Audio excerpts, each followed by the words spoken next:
Oi, gente! Graça e paz para todos vocês. Seja bem-vindo ao canal Verdadeira Graça, desse que vos fala, seu irmão em Cristo, Nilson Queiroz. Vai um abraço para todos vocês, de onde vocês estiverem. Que Deus está, porque o nosso Deus, Ele está presente. Porque não sou eu, mas é esta palavra.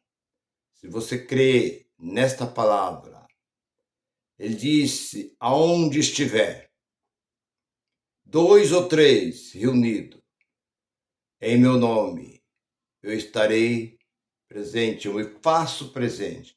Você está nesse momento, você, eu e o Espírito de Deus está sobre você.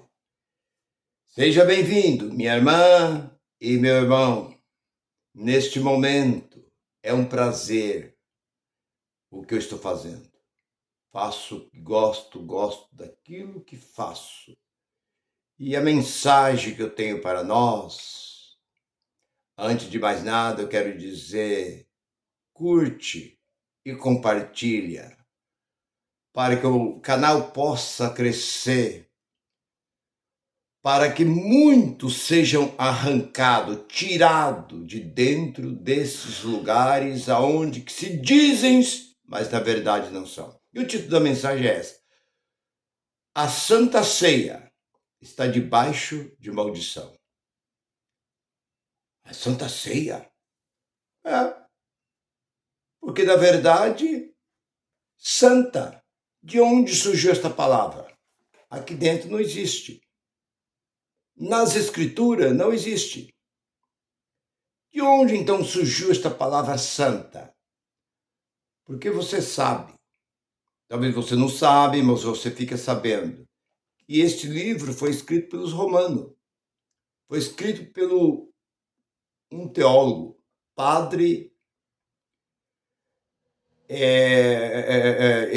Isso por volta do quarto século.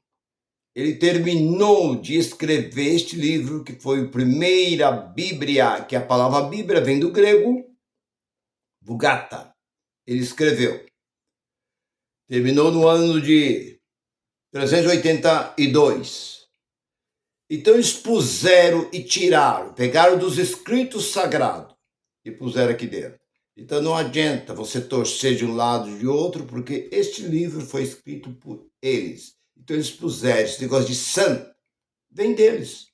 Santa Igreja.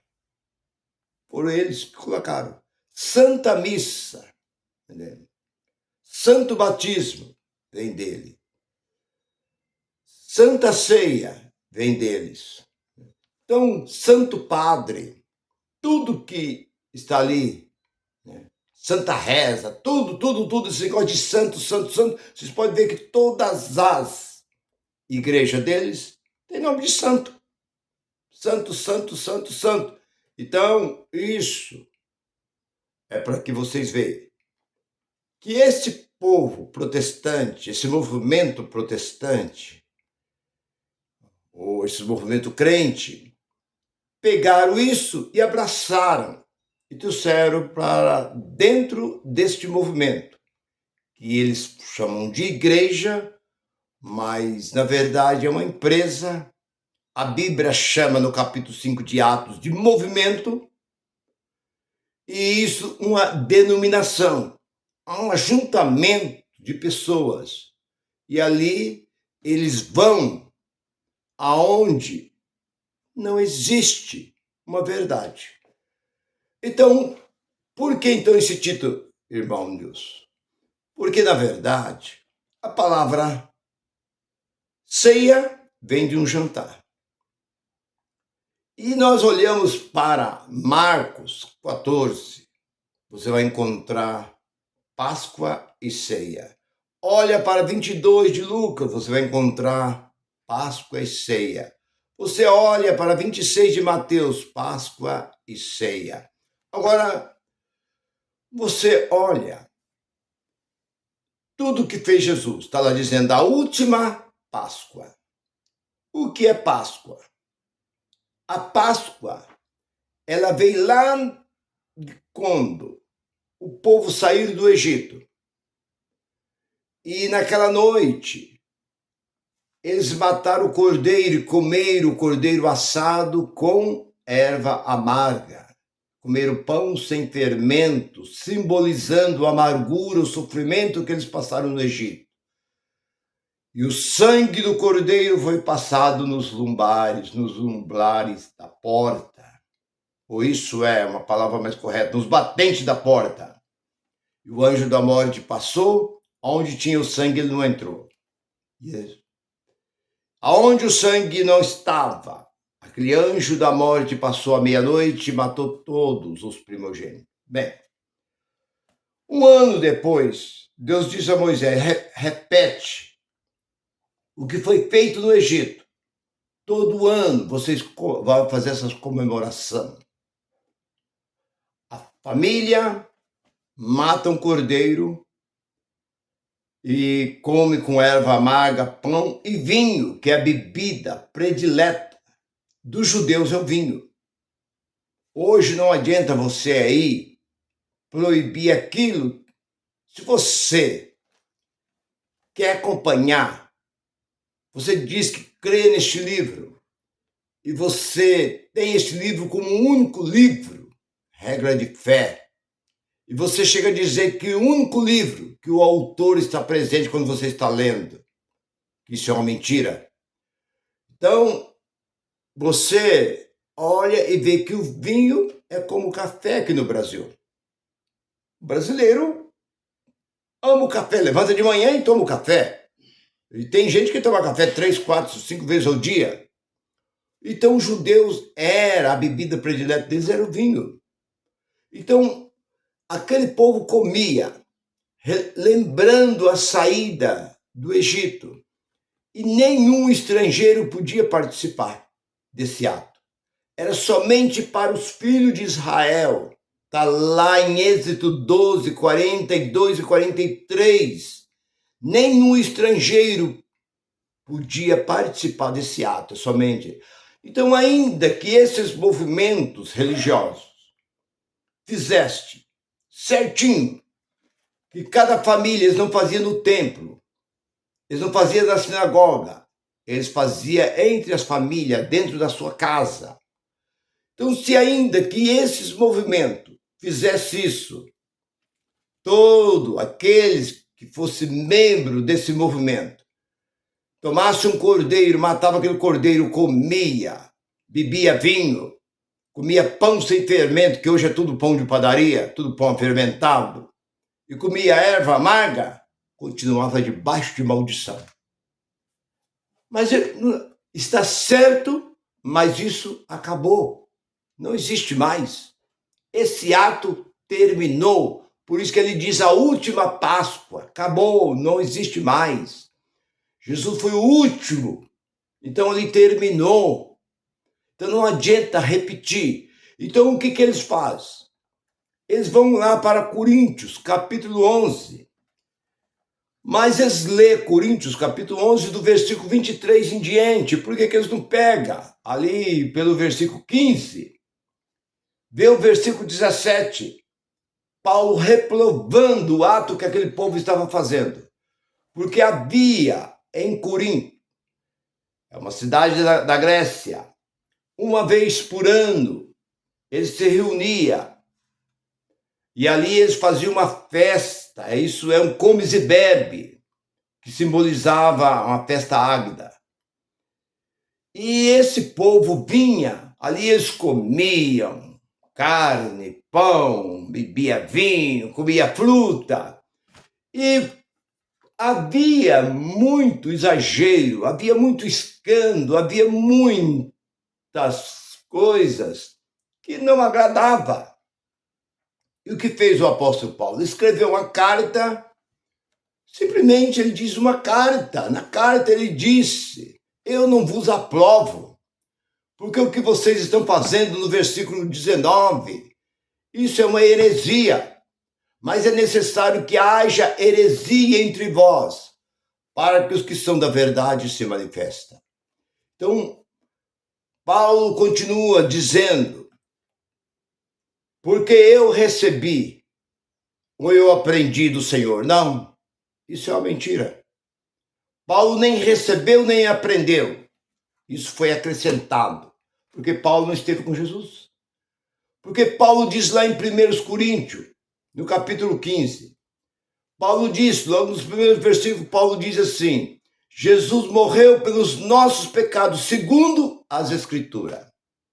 Ele morreu, ressuscitou no terceiro dia, segundo as Escrituras. Por quê? Porque Paulo era conhecedor das Escrituras.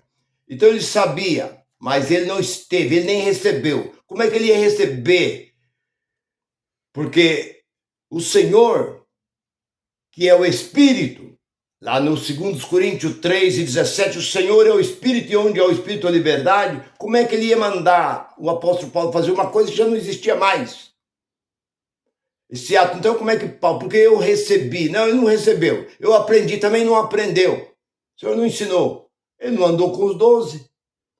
Então, Paulo começa a dar uma instrução a respeito do jantar. Como foi que aconteceu naquele dia que o Senhor estava reunido com seus apóstolos? Primeiro, eles sentaram, comeram, jantaram. Veja ali bem o texto.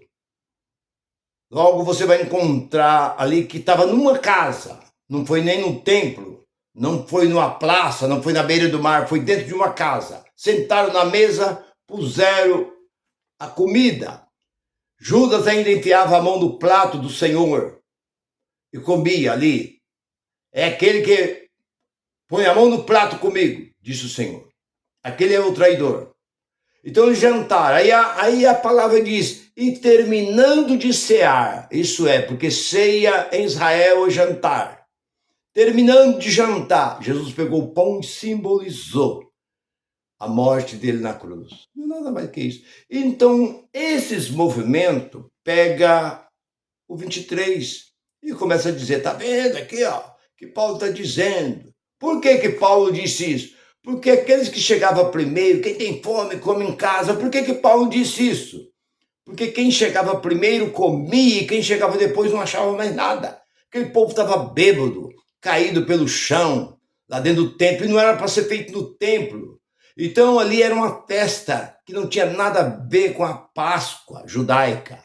Completamente diferente, porque, como eu disse, nem o estrangeiro poderia participar desse ato. Então Paulo estava dando um exemplo como foi o jantar do Senhor com os apóstolos antes dele celebrar a Páscoa.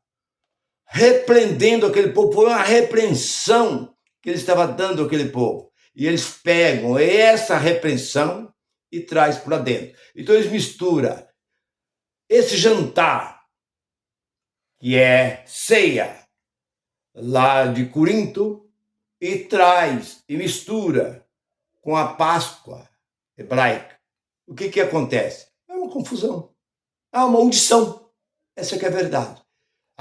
Porque se você não comer e não beber, você não tem parte com o Senhor. Você tem que comer, beber e ficar em santidade durante essa semana, porque isso tudo uma mentira, uma enganação.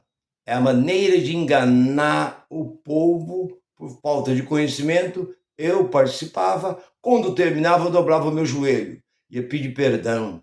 Perdão do quê? Eu não tenho que pedir perdão de coisa nenhuma, porque não existe pecado. Nunca existiu. Como é que eu vou pedir perdão? Perdão do quê? Do que eu fiz de errado? Então, perdão era para Israel. Pecado era para Israel. Gentil não tem culpa nenhuma. Nós somos o povo mais privilegiado da face da terra. Porque tudo que está aqui não é para nós. É para o povo gentil e já foi cumprido. Então, hoje, nós da graça, o que nós queremos é tirar você de dentro dessas mentiras. É te alertar para que você não caia nessas armadilhas, nessas arapucas, é o dia que mais dá dinheiro. A maior oferta sempre é o dia do pão com suco. Meu irmão, eu creio que você não tem dúvida. Mas essa chamada Páscoa, ela está debaixo de maldição, porque Gálatas capítulo 3, versículo 10 e 11, tudo que está na lei, se você hoje fazer, você passa a ser uma pessoa amaldiçoada. Porque não sou eu, mas está dentro da palavra. Todos que estão debaixo da lei estão debaixo de maldição. Fique com esta palavra, que a graça resplandece sobre a vossa vida. Graça e paz para todos. Bye, bye.